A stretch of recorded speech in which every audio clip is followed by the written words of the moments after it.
Brought to you by Penguin.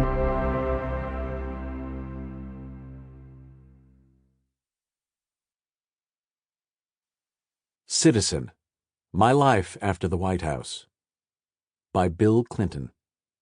Read for you by Stephen Weber, with an introduction and epilogue read by Bill Clinton. Introduction. On January 21, 2001, after 25 years in politics and elected office, 8 as president, I was a private citizen again. I often joke that for a few weeks I was lost whenever I walked in a room because no one played a song to mark my arrival. Hail to the Chief was now my successor's anthem. I had loved being president, but I supported the 2-term limit and was determined not to spend a day wishing I still had the job. I wanted to live in the present and for the future. Except on rare occasions, I've kept that promise to myself, though it got a lot harder after the 2016 election. Harder still after the coronavirus struck, George Floyd's killing, the January 6, 2021 attack on our Capitol, and the inventive efforts of the right-wing culture warriors to find new ways to stoke grievances without sensible plans to make things better for themselves and for all the rest of us. The years after the White House are different for every former president. In 2001, I was only 54. With a lot of energy, useful experience, and contacts from my years in politics that could and should be used to serve the public as a private citizen. So how should a former president do that? Several of my predecessors had made a real difference in their time, disproving John Quincy Adams' famous maxim that there is nothing more pathetic in life than a former president.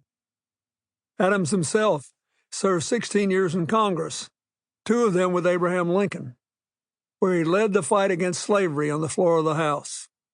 He also represented the captive African Mende people aboard the Amistad in the Supreme Court, winning their release before they could be sold into slavery. Theodore Roosevelt started a new party and ran for president, finishing second in 1912, the only third-party candidate to do so. William Howard Taft became Chief Justice of the Supreme Court. Herbert Hoover led an effort to modernize and reorganize the federal civil service under President Harry Truman. And Jimmy Carter built a remarkable record with his foundation, eliminating the scourge of guinea worm in Africa, overseeing elections in tough places, and becoming, along with Rosalind, the face of Habitat for Humanity. Although Hillary was now serving in the Senate, I'd always been impressed by the impact she had by working with non-governmental organizations, beginning with the Children's Defense Fund. And I learned a lot in our White House years, watching her work with civil society groups in Africa, Northern Ireland, India, and elsewhere. So I decided to set up a foundation with a flexible but clear mission to maximize the benefits and minimize the burdens of our new century in the United States and across the world. I was excited about the possibilities and hoped I could do it. Meanwhile, I had a more immediate agenda. I wanted to support Hillary, just starting her service as a senator from New York, and Chelsea, only a few months from graduating from Stanford, so they could stay in public life if they wanted to do so and be financially secure if I didn't live long, which, given my family history, seemed likely.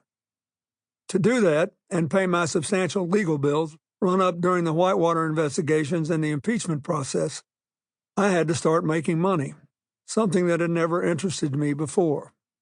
As governor of Arkansas, I had made $35,000 until the voters raised it to $60,000 a couple of months before I left office.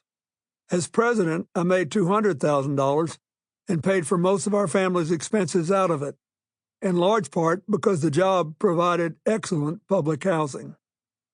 By the time I left office, I'd given a lot of thought to how to increase the opportunities and decrease the problems of our interdependence.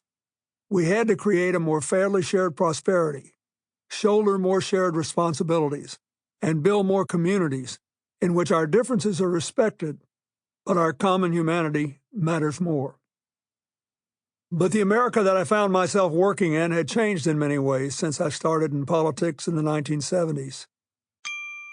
Sample complete. Ready to continue?